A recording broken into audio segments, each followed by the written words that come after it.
Assalamu alaikum students. Hope all of you are doing great. Well, this is the second chapter of MRI, that is T1, T2 relaxation and other parameters. तो इस chapter के अंदर basically हम देखेंगे कि T1 relaxation क्या है, T2 relaxation क्या है और कुछ अदर पैरामीटर्स देखेंगे कि MRI के अंदर कौन कौन सी चीज़ें होती हैं. सो अगर आप इस चैप्टर के नाम को देखो तो यहाँ पे वर्ड यूज़ हुआ है रिलैक्सेशन का. ठीक है. सो रिलैक्सेशन का मतलब क्या होता है कि देखो, फॉर एग्जांपल हम किसी बंदे को कहते हैं रिलैक्स हो जाओ. इसका मतलब है कि वो अपनी नॉर्मल स्टेट से डिस्टर्ब हुआ. अब हम उसको कह रहे हैं कि दोबारा अपनी नॉर्मल स्टेट के अंदर आ जाओ, कूल हो जाओ. ठीक है. तो उसको हम कहते हैं रिलैक्सेशन. नाउ एमआरआई के अंदर भी रिलैक्सेशन किसे कहते हैं? रिकवरी को. हमने किसी चीज़ को डिस्टर्ब किया. एमआरआई के अंदर हम किसको डिस्टर्ब करते हैं? हम प्रोटॉन्स को डिस्टर्ब करते हैं. ठीक है. तो प्रोटॉन्स को दोबारा अपनी नॉर्मल स्टेट के अंदर आना, इसको हम कहते हैं रिलैक्सेशन. ठीक हो गया. नाउ T1 रिलैक्सेशन क्या है, T2 रिलैक्सेशन क्या है, ये हम वन बाय वन देखेंगे. सो स्टार्ट करते हैं. क्या कहते हैं? Relaxation means recovery of protons back towards equilibrium after being disturbed by RF excitation. अब हमने बात की कि प्रोटॉन्स रिकवर होते हैं, प्रोटॉन्स रिलैक्स होते हैं. पहले हमने उनको डिस्टर्ब किया, अब वो रिलैक्स होंगे तो उसको हम कहते हैं रिलैक्सेशन. तो डिस्टर्ब हमने कैसे किया था? डिस्टर्ब हमने किया था RF पल्स भेज के. अगर आप लोगों को चैप्टर 1 याद हो तो हमने कहा था कि जब हम लोग पेशेंट को MRI स्कैनर के अंदर रखते हैं तो क्या होता है? पेशेंट की बॉडी के अंदर होते हैं प्रोटॉन्स, हाइड्रोजन प्रोटॉन्स की हमने बात की थी. सो जो लो एनर्जी प्रोटॉन्स होते हैं वो अपने आप को अरेंज करते हैं इन the direction of magnetic field, और जो हाई एनर्जी वाले थे वो एंटी पैरेलल होते हैं. ऐसा ही था. और जो इन the direction of magnetic field होते थे उसको हमने एक नाम दिया था जिसको हमने कहा था लॉन्गिट्यूडनल मैग्नेटाइजेशन, अगर आप लोगों को याद हो तो. ठीक है. उसके बाद हम क्या करते थे? हम भेजते थे RF पल्स. RF पल्स क्या करती थी कि वो जो लो एनर्जी वाले इलेक्ट्रॉन्स थे जिन्होंने अपने आप को इन the direction of magnetic field align किया था, RF पल्स बेसिकली क्या करती थी? ये एनर्जी प्रोवाइड करती थी. वो लो एनर्जी प्रोटॉन्स इस एनर्जी को एब्जॉर्ब करके क्या करते थे? ट्रांसवर्स मैग्नेटाइजेशन के अंदर चले जाते थे, हाई एनर्जी स्टेट के अंदर चले जाते थे, एंटी पैरेलल हो जाते थे. ऐसा ही था. सो हमने RF पल्स के ज़रिए इन प्रोटॉन्स को डिस्टर्ब किया था क्योंकि पहले वो in the direction of magnetic field align थे, ये इसकी नॉर्मल स्टेट थी. इसको ही हम इक्विलिब्रियम भी कहते हैं. यहाँ पे वर्ड यूज़ हुआ है ना इक्विलिब्रियम का, दिस वन. तो इक्विलिब्रियम से हमने उसको डिस्टर्ब किया, और डिस्टर्ब कैसे किया? RF पल्स भेज के. RF पल्स को एब्जॉर्ब करने के बाद वो चले गए ट्रांसवर्स मैग्नेटाइजेशन के अंदर. अब जैसे ही आप लोग RF पल्स को स्विच ऑफ करोगे तो क्या होगा? ये जिन प्रोटॉन्स ने एनर्जी को एब्जॉर्ब करके वो ट्रांसवर्स मैग्नेटाइजेशन के अंदर आएंगे, अब वो एनर्जी को लूज़ करेंगे. एनर्जी को लूज़ करने के बाद दोबारा से इन the direction of magnetic field जाएंगे, यानी कि दोबारा से लॉन्गिट्यूडनल मैग्नेटाइजेशन की तरफ जाएंगे. ठीक है. तो इस सारे प्रोसेस को हम कहते हैं रिलैक्सेशन. डिस्टर्ब कैसे किया? RF पल्स से. और रिलैक्स कब हुए? जब आप लोगों ने RF पल्स को स्विच ऑफ किया. ठीक हो गया. तो यहाँ पर यही कहते हैं कि प्रोटॉन्स रिकवर होंगे बैक टूवर्ड्स इक्विलिब्रियम, और इक्विलिब्रियम स्टेट उनकी क्या है? लॉन्गिट्यूडनल मैग्नेटाइजेशन है, जो कि अलोंग Z एक्सिस होती है. इसको हमने लॉन्गिट्यूडनल मैग्नेटाइजेशन क्यों कहा था? क्योंकि ये अलोंग द लेंथ होती है. ठीक है. Z axis long axis of the body के अलोंग होती है. ठीक हो गया.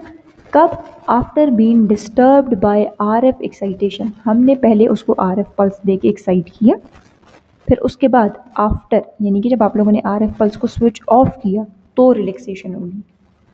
ठीक हो गया.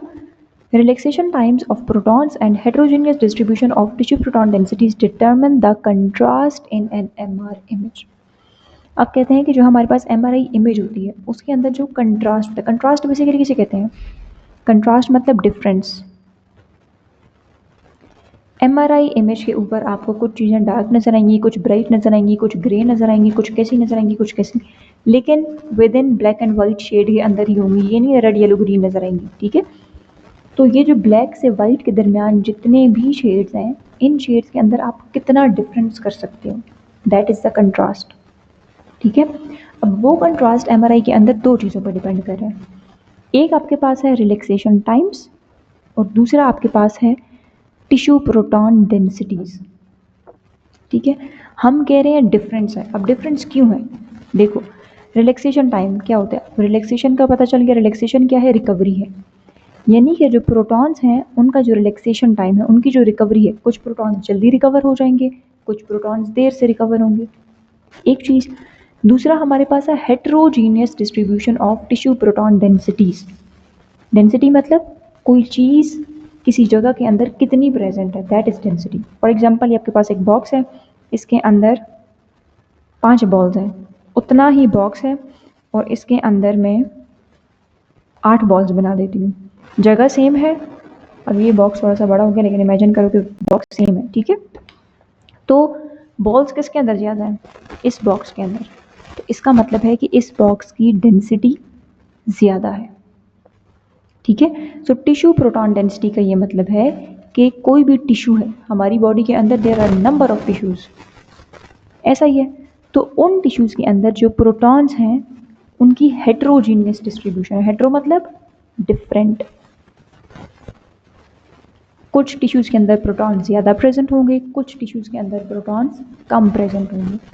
तो प्रोटॉन्स के अंदर भी डिफरेंस है, उनके रिलैक्सेशन टाइम्स के अंदर भी डिफरेंस है। तो इसी वजह से हमारे पास कंट्रास्ट आ रहा है, ठीक है। क्योंकि अगर सारे के सारे प्रोटॉन्स एक ही टाइम पे रिकवर हो जाएं, सारे के सारे टिश्यूज़ के अंदर एक अमाउंट के प्रोटॉन्स प्रेजेंट हों, तो क्या सिग्नल के अंदर कुछ चेंजेस आएंगी? नहीं आएंगी। सेम सिग्नल आएगा। जब सिग्नल सेम आएगा तो कंट्रास्ट भी नहीं होगा, ठीक हो गया। सो ये दो चीज़ों पर डिपेंड कर रहा होता है कंट्रास्ट एमआरआई इमेज के अंदर। नाउ क्या कहते हैं? We have seen that RF pulse causes longitudinal magnetization to reduce and transverse magnetization to form. Again वही बात, सबसे पहले हमने पेशेंट को एमआरआई स्कैनर के अंदर रखा था, तो क्या हुआ था? जो लो एनर्जी वाले थे उन्होंने सपोज इस डायरेक्शन में मैग्नेटिक फील्ड थी, तो जो लो एनर्जी वाले थे उन्होंने अपने आप को इन the direction of magnetic field align किया। जो हाई एनर्जी वाले थे वो एंटी पैरेलल थे, ठीक हो गया। जब आप लोगों ने आरएफ पल्स दी तो आरएफ पल्स ने क्या किया? आरएफ पल्स ने ये जो लो एनर्जी वाले इलेक्ट्रॉन्स थे इनको एनर्जी दी, ये एनर्जी एब्जॉर्ब करके ये भी एंटी पैरेलल हो गए, यानी कि ये सारे के सारे एक डायरेक्शन में हो गए, इन फेज हो गए, ठीक है। तो पहले क्या थी आपके पास? ये जो इन the direction of magnetic field, इसको हम कहते हैं लॉन्गिट्यूडनल मैग्नेटाइजेशन। तो लॉन्गिट्यूडनल मैग्नेटाइजेशन क्या हो गई? रिड्यूस हो गई, क्योंकि अब ये एंटी पैरेलल हो रहे हैं। और जो ट्रांसवर्स मैग्नेटाइजेशन, यानी कि या तो वो एक्स प्लेन में जाएंगे या वाई प्लेन में जाएंगे, ये बन रही है, ठीक है। तो आरएफ पल्स की वजह से क्या हुआ? लॉन्गिट्यूडनल मैग्नेटाइजेशन कम हुई। पहले वो सारे के सारे जेड एक्सिस के अलॉन्ग थे, आरएफ पल्स दी तो ये क्या हो गए? अब ये एक्स वाई प्लेन के अंदर आ रहे हैं, ठीक है। तो ये अब कम होती जाएगी, अब ये इन प्लेन्स के अंदर आते जा रहे हैं और ये वाले प्लेन बनते जाएंगे। तो लॉन्गिट्यूडनल मैग्नेटाइजेशन कम हो रही है, ट्रांसवर्स मैग्नेटाइजेशन बन रही है, ठीक हो गया। अब ये तो आरएफ पल्स जब देंगे तब होगा। जब आप लोग आरएफ पल्स को स्विच ऑफ करोगे तो फिर क्या होगा? When RF pulse is switched off, transverse magnetization reduces. क्यों? क्योंकि इन्होंने जो एनर्जी एब्जॉर्ब करके ये एंटी पैरेलल हुए थे, अब इस एनर्जी को वो रिलीज करेंगे। तो जब रिलीज करेंगे तो दोबारा से इन the direction of magnetic field जाएंगे। इसकी मिसाल ऐसी है ना, मैंने आपको फर्स्ट लेक्चर में बताया था कि जो लो एनर्जी की चीज़ होती है वो चीज़ जो हल्की होती है, जिस डायरेक्शन में हवा जाएगी उसी डायरेक्शन में वो चीज़ भी जाएगी। इसी तरह जो लो एनर्जी वाले इलेक्ट्रॉन्स होते हैं, जिस डायरेक्शन में मैग्नेटिक फील्ड होगी अपने आप को उसी डायरेक्शन में अलाइन करते हैं।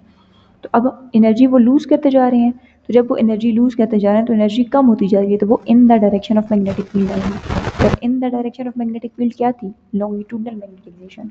तो जब आप लोग आरएफ पल्स को स्विच ऑफ करोगे तो लॉन्गिट्यूडनल मैग्नेटाइजेशन दोबारा से रिकवर होगी, जबकि ट्रांसवर्स मैग्नेटाइजेशन कम होती जाएगी। यानी कि ये दोबारा से, मैं दूसरे पेन से बता देती हूँ, ये अब पहले यहाँ से यहाँ आए थे, अब यहाँ से दोबारा इधर जा रहे हैं, ठीक हो गया। लेकिन ये चीज़ याद रखनी है कि ड्यूरिंग आरएफ पल्स क्या होगा और आफ्टर आरएफ पल्स क्या होगा, ठीक है। तो यहाँ पर ये कहते हैं कि स्विच ऑफ की, ट्रांसवर्स मैग्नेटाइजेशन कम हो गई।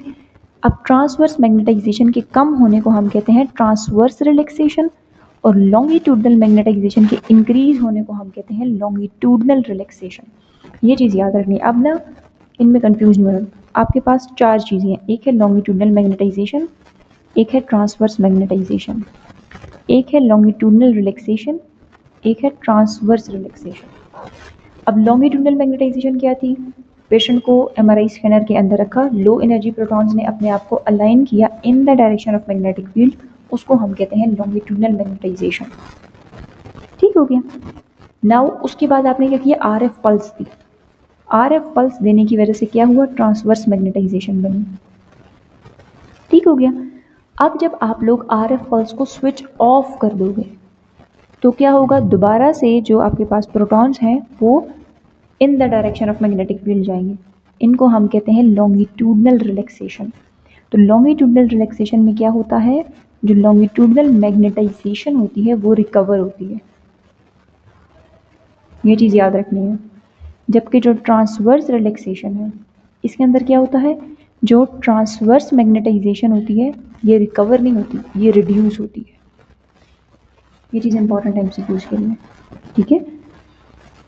जब लॉन्गिट्यूडनल रिलैक्सेशन का कह रहे हैं तो लॉन्गिट्यूडनल मैग्नेटाइजेशन दोबारा से बनेगी, रिकवर होगी, लेकिन ट्रांसवर्स रिलैक्सेशन में ट्रांसवर्स मैग्नेटाइजेशन, क्योंकि हमने आरएफ पल्स ही बंद कर दी। जब आरएफ पल्स बंद करेंगे, किसी किस्म की एनर्जी नहीं आ रही, तो प्रोटॉन्स अपनी एनर्जी को लूज करेंगे। तो लो एनर्जी वाले कहाँ पर होते हैं? लॉन्गिट्यूडनल मैग्नेटाइजेशन के अंदर होते हैं। ठीक है। तो ट्रांसवर्स जो मैग्नेटाइजेशन है वो कम होती है, ये चीज़ याद रखनी है। ठीक है। तो यहाँ पर यही कह रहे हैं कि जो लॉन्गिट्यूडनल मैग्नेटाइजेशन है वो तो इंक्रीज होगी, लेकिन जो ट्रांसवर्स मैग्नेटाइजेशन है वो रिड्यूस होगी, ये रिकवर नहीं होगी। ठीक हो गया। So the net magnetization vector is the sum of two vectors in different planes. हमारे पास दो वेक्टर्स थे, यानी कि दो तरह से प्रोटॉन्स ने अपने आप को अलाइन किया था, एक in the direction of magnetic field, दूसरा opposite to the direction of magnetic field. तो ये हमारे पास दो मैग्नेटाइजेशंस थी। इनको जब आप लोग सम करोगे तो आपके पास आएगा नेट मैग्नेटाइजेशन वेक्टर, और वो क्या होगा? In the plane midway between the two. इसकी मिसाल ऐसे है ना, लेट से आप कोई भी कार्ट है या कोई भी चीज़ है, उसको एक तरफ से आप ऊपर की तरफ खींच रहे हो, दो रस्सियाँ, आप इसको इस तरह समझो, और एक रस्सी से आप लोग इसको साइड की तरफ खींच रहे हो। अब ये कार्ट कहाँ पर मूव करेगी? एक तरफ से एक बंदा उसको ऊपर की तरफ खींच रहा है, दूसरी तरफ से साइड की तरफ खींच रहा है, तो ये कार्ट किस डायरेक्शन में मूव करेगी? ये ना तो बिल्कुल ऊपर जाएगी ना बिल्कुल साइड पे रहेगी, बल्कि ये डायगनल जाएगी इस तरह, क्योंकि दोनों फोर्सेस लग रही हैं इसके ऊपर ना। ये जो डायगनल वाली है इसको हम कहते हैं नेट मैग्नेटाइजेशन वेक्टर। मतलब क्या है कि जब आप लोग आरएफ पल्स को बंद कर दोगे तो ये वाली भी मैग्नेटाइजेशन है जो कि कम होती जा रही है, और ये वाली बढ़ती जा रही है, तो इसको हम कहते हैं नेट मैग्नेटाइजेशन वेक्टर, जो कि सम है दोनों का। ठीक हो गया। वन बाय वन हम देखते हैं कि लॉन्गिट्यूडनल रिलैक्सेशन क्या है और ट्रांसवर्स रिलैक्सेशन क्या है। तो सबसे पहले हमारे पास है लॉन्गिट्यूडनल रिलैक्सेशन। पहले बता दिया, लॉन्गिट्यूडनल रिलैक्सेशन मतलब जो लॉन्गिट्यूडनल मैग्नेटाइजेशन है वो क्या होगी? इंक्रीज होगी या फिर रिकवर होगी। ठीक हो गया। सो जब आप लोग आरएफ पल्स को स्विच ऑफ करोगे, proton start losing their energy. जो एनर्जी उन्होंने एब्जॉर्ब की थी अब वो उसको लूज कर रहे हैं। अब वो एनर्जी कहाँ पे जा रही है? जाहिर सी बात है, जो प्रोटॉन्स हैं उनके इर्द गिर्द टिश्यूज़ हैं, उनके इर्द गिर्द मॉलिक्यूल्स हैं, तो वो एनर्जी जो सराउंडिंग में टिश्यूज़ हैं, सराउंडिंग में मॉलिक्यूल्स हैं, उनको जा रही है। इसको लेटिक्स भी कहते हैं, सराउंडिंग कह सकती हो, लेटिक्स कह सकती हूँ। इसीलिए हम इसको स्पिन लेटिक्स रिलैक्सेशन भी कहते हैं। जो लॉन्गिट्यूडनल रिलैक्सेशन है इसका दूसरा नाम क्या है? Spin latex relaxation. क्यों? क्योंकि ये स्पिन, प्रोटॉन स्पिन भी कर रहे हैं, protons have the property of spinning, ऐसा ही है। लेटिक्स मतलब इनकी एनर्जी जो लूज हो रही है वो सराउंडिंग में टिश्यूज़ को जा रही है, इसलिए हम इनको लेटिक्स कह रहे हैं। और रिलैक्सेशन मतलब रिकवरी भी हो रही है। ठीक है। सो इसको हम स्पिन लेटिक्स रिलैक्सेशन कहते हैं। As protons lose their energy the magnitude of L M increases. तो हमें पता है लॉन्गिट्यूडनल मैग्नेटाइजेशन इंक्रीज होगी। अब कहते हैं कि जब आप लोग लॉन्गिट्यूडनल मैग्नेटाइजेशन और टाइम का कर्व ड्रॉ करोगे तो इसको हम कहते हैं T1 कर्व। अब दो तरह के आपके पास कर्व होती हैं, एक आपके पास होता है T1 कर्व और दूसरा आपके पास होता है T2 curve. T stands for time. ठीक है। यहाँ पे भी T स्टैंड्स फॉर टाइम। अब ये 1 और 2 क्या है, इसको आप ऐसे याद कर सकते हो। सबसे पहले आपके पास क्या होती है? ट्रांसवर्स मैग्नेटाइजेशन या लॉन्गिट्यूडनल मैग्नेटाइजेशन। जब आपने पेशेंट को एमआरआई के अंदर रखा तो सबसे पहले क्या हुआ था? लॉन्गिट्यूडनल मैग्नेटाइजेशन हुई थी। जबकि बाद में जब आप लोगों ने आरएफ पल्स दी थी तो आरएफ पल्स की वजह से हमारे पास ट्रांसवर्स मैग्नेटाइजेशन हुई थी, ऐसा ही था। तो T1 हमारे पास क्या है, वो टाइम जिसके अंदर लॉन्गिट्यूडनल मैग्नेटाइजेशन होगी, और T2 मतलब वो टाइम जिसके अंदर ट्रांसवर्स मैग्नेटाइजेशन होगी। ठीक है। सो T1 का अगर हम कर्व बनाएंगे तो वो कर्व किस किस के दरमियान होगा, T मतलब टाइम और 1 मतलब लॉन्गिट्यूडनल मैग्नेटाइजेशन पहले नंबर पर हुई थी, तो लॉन्गिट्यूडनल मैग्नेटाइजेशन और टाइम के दरमियान जो कर्व होगा उसको हम कहेंगे T1 कर्व। इसी तरह अगर आपके पास टाइम और ट्रांसवर्स मैग्नेटाइजेशन के दरमियान कर्व है तो इसको हम बोलेंगे T2 कर्व। यहाँ पर T1 होगा और ये T2 कर्व होगा। ठीक हो गया। T1 इज द टाइम, अब नीचे उन्होंने डिफाइन भी कर दिया है कि ये वो टाइम है जिसके अंदर लॉन्गिट्यूडनल मैग्नेटाइजेशन रिकवर होती है। कब, जब आप लोग RF पल्स को स्विच ऑफ करोगे टू ओरिजिनल वैल्यू, वो अपनी ओरिजिनल वैल्यू के अंदर दोबारा आएगी। इसको हम कहते हैं T1 रिलैक्सेशन। ठीक हो गया। इसको आप डायग्राम से भी देख सकते हो। ये देखो, सबसे पहले आपके पास लॉन्गिट्यूडनल मैग्नेटाइजेशन थी जो कि अलोंग द जेड एक्सिस थी।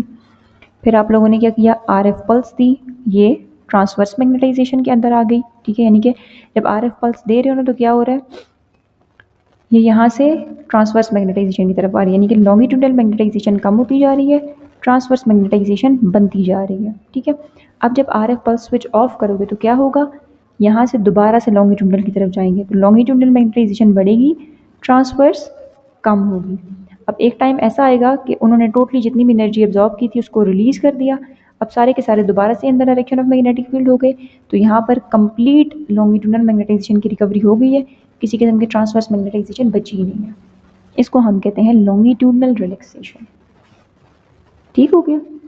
दूसरा हमारे पास है ट्रांसवर्स रिलैक्सेशन। तो मैंने पहले बताया ट्रांसवर्स रिलैक्सेशन क्या होता है, जिसके अंदर ट्रांसवर्स मैग्नेटाइजेशन रिकवर होती है, रिड्यूस होती है। It reduces, not recover. ठीक है। So protons which were processing in phase because of RF pulse. ठीक है, तो हमने RF पल्स के दो काम पढ़े थे। एक, RF पल्स प्रोटॉन्स को एनर्जी प्रोवाइड कर रही है, वो एनर्जी प्रोटॉन्स एब्जॉर्ब करके हायर एनर्जी स्टेट के अंदर जा रही है, यानी कि एंटी पैरेलल हो रहे हैं। दूसरा, वो उनको इन फेज कर रही है। क्यों, क्योंकि पहले क्या था कि जो लो एनर्जी वाले थे वो in the direction of magnetic field थे, और जो हाई एनर्जी वाले थे वो एंटी पैरेलल थे। अब जब RF पल्स आई तो लो एनर्जी वालों ने एनर्जी एब्जॉर्ब करके ये सारे के सारे भी एंटी पैरेलल हो गए, अभी सारे एक डायरेक्शन के अंदर हो गए, तो इसको हम कहते हैं इन फेज। तो RF पल्स की वजह से प्रोटॉन्स क्या हुए, इन फेज हो गए। ठीक है।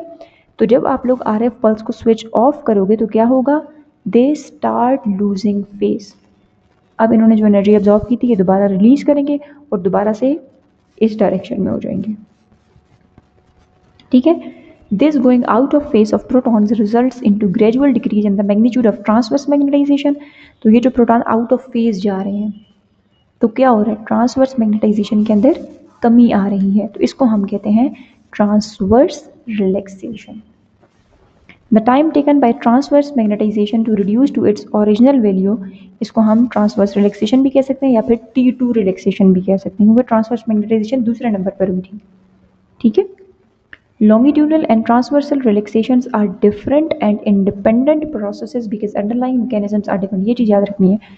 अब ये जो हमारे पास longitudinal और transverse relaxations होती है ना, ये एक दूसरे पे डिपेंड नहीं कर रही, ये टोटली अलग प्रोसेसेस हैं, क्योंकि एक में क्या हो रहा है, longitudinal मैग्नेटाइजेशन रिकवर हो रही है, दूसरे में ट्रांसवर्स मैग्नेटाइजेशन रिकवर होने के बजाय रिड्यूस हो रही है, तो ये अलग अलग प्रोसेसेस हैं, इनके मैकेनिज्म्स अलग अलग हैं, ये एक दूसरे पे डिपेंड नहीं कर रहे हैं।